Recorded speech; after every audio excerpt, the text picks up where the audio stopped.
Le 10-13 avec Philippe Bernard sur Énergie Var.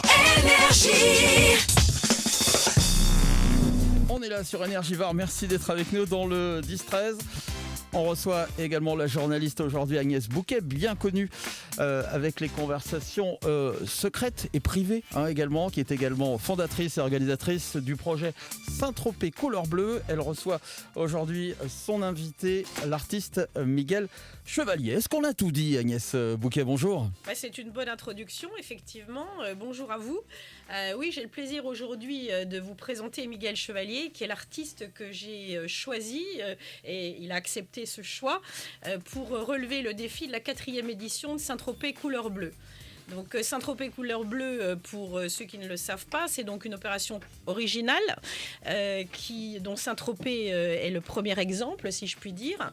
C'est-à-dire que l'idée était d'habiller le phare de Saint-Tropez pour célébrer la Journée mondiale des océans, c'est-à-dire pour la cause environnementale, utiliser le langage artistique qui est donc dans l'ADN du village. Cette année, je voulais être vraiment avec un artiste extrêmement dans l'air du temps, un air du temps qu'il cultive depuis lui-même déjà 20 ans, qui est Miguel Chevalier, qui conjugue pour moi le digital et le poétique avec beaucoup de talent et qui nous a fait une œuvre cette année qui évoque le motif du corail. Il a fait une œuvre, exactement, qui est donc une œuvre extrêmement colorée, à base de couleurs fluo, mais qui pour cette année, pour la première fois, sera visible. Aura 2 visages, un de jour et un de nuit, puisque l'artiste travaille avec la lumière et que grâce à des éclairages LED, l'œuvre rayonnera dans le cœur de Saint-Tropez la nuit.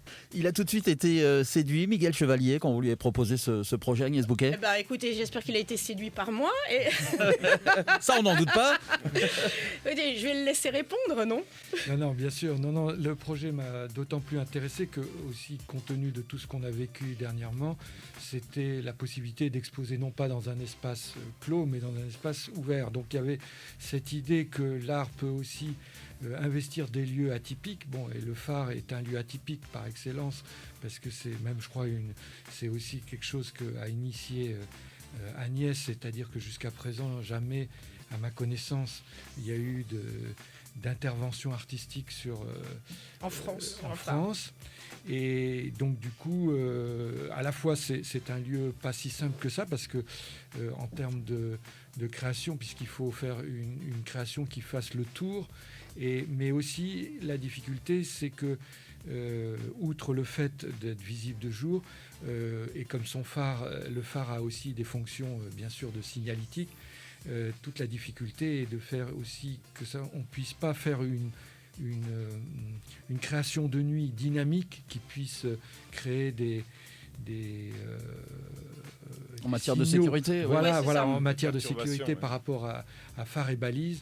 Donc l'idée, ça a été de créer plutôt une lumière avec des UV, donc des ultraviolets, et donc il va faire ressortir ces couleurs fluorescentes. Saint-Tropez Couleur Bleue, 4e édition. Agnès Bouquet, la journaliste, est avec nous. Un événement unique en France. Absolument. Ouais. Enfin, en tous les cas, jusqu'à présent, c'est unique en France. Et quand on a proposé ce projet à Jean-Pierre Tuvéry à l'époque, j'ai été très heureuse qu'il accepte qu'on s'empare, comme j'ai dit, du phallus d'or de la ville, si je puis dire, et qu'on le barbouille d'une certaine manière. La première édition, d'ailleurs, avait eu un accueil mitigé parce que ça avait choqué certains tropéziens un peu puristes. Conservateurs, c'est toujours la problématique ici, puisque la problématique de ce village, c'est tradition et modernité. Et que donc il faut y aller progressivement. La 2e année, j'avais mis une femme sur le phare, qui était un projet très poétique avec Madame. Ça, c'était déjà mieux passé. On avait fait des cartographies marines avec un message évidemment en faveur des océans, puisqu'il ne faut pas oublier que ce projet a donc vocation de sensibiliser tous les publics. C'est une sorte de manifeste de couleurs à l'égard de toutes les générations et tous les gens qui viennent effectivement de juin à fin octobre dans ce village de Saint-Tropez, iconique s'il en est, et qui du coup on bénéficie du phare jusqu'à la fin des voiles, ce qui permet vraiment à l'artiste d'être vu, au message d'être passé.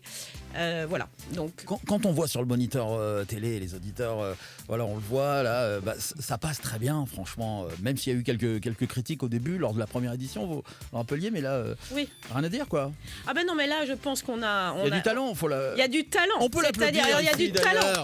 Miguel Chevalier. Non, mais là, on a un artiste qui est fabuleux. Je veux dire, c'est vrai que... Ça s'intègre parfaitement quand on... Hein, voilà.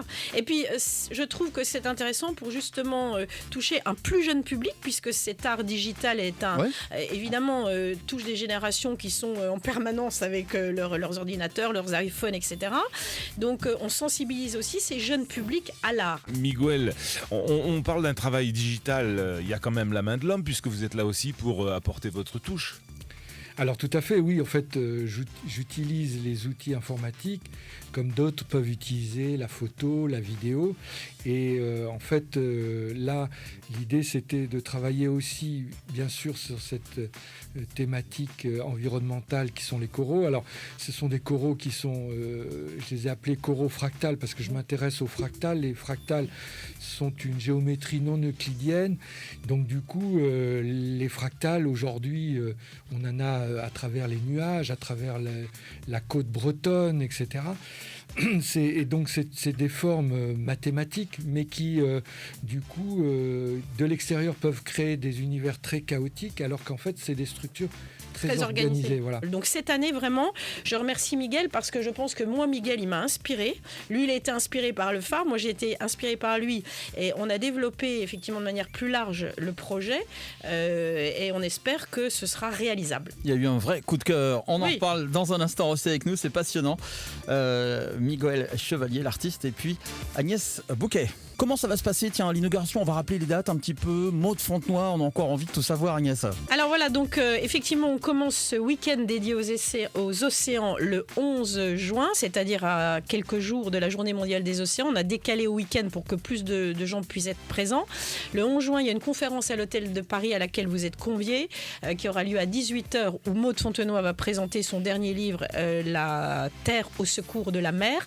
Elle vient également de sortir un livre cette année avec Yann Arthus Bertrand qui s'appelle Bleu. Alors c'est vraiment complètement, le hasard est bien heureux si je puis dire. Bleu océan, effectivement on est complètement dans le thème. Elle est très active comme vous le savez et crédible puisque c'est une grande navigatrice. Donc ça c'est le 11 au soir et le 12 c'est donc l'inauguration du phare avec notre artiste, nos partenaires donc North Sails, Hôtel de Paris, la fondation Guy Peters qui est j'allais dire très impliquée dans la vie culturelle de Saint-Tropez aussi, qui m'a dit tout de suite oui quand j'ai démarré le projet, c'est-à-dire que il n'y a pas eu à expliquer, ils ont très bien compris tout de suite.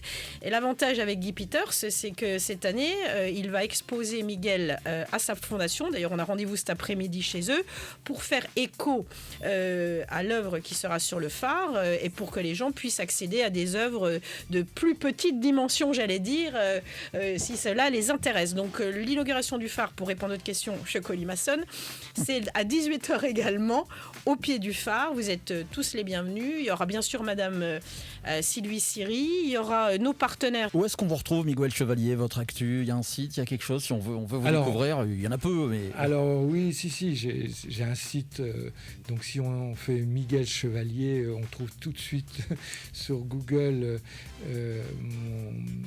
un site internet qui montre l'actualité. Moi je voulais que Miguel nous parle un petit peu aussi de son engagement écologique. Comme à tout à chacun, forcément, on est obligé et on est de nature à comprendre qu'aujourd'hui le monde change et qu'il faut aussi s'y impliquer pour qu'il soit de nature à ce qu'on laisse aux futures générations la possibilité d'avoir une planète qui ne soit pas dans un état catastrophique comme on peut voir dans certains pays. Et donc tout ça, ça fait partie aussi aujourd'hui de la conscience que les artistes doivent avoir aussi vis-à-vis des supports avec lesquels ils travaillent et aussi donc c'est pour ça aussi que j'ai adhéré à ce projet et que Agnès le porte avec avec beaucoup d'enthousiasme, et moi-même aussi j'essaye dans la mesure de mes moyens de le véhiculer. Merci. On va l'applaudir. Il défend haut les couleurs de la France, de l'écologie, notre artiste, Miguel Chevalier. Merci Agnès Bouquet. Merci à vous. Et tout ça sans papier, hein, sans notes, sans rien. Elle est tellement impliquée. Bravo, en tout cas. Habité, je dirais même plus. C'est ça, bravo. De connaître son dossier. Fractalisé. Fractalisé, absolument. Merci à tous. Merci à vous. C'était le 10-13 sur Énergie VAR avec Philippe Bernard. Énergie.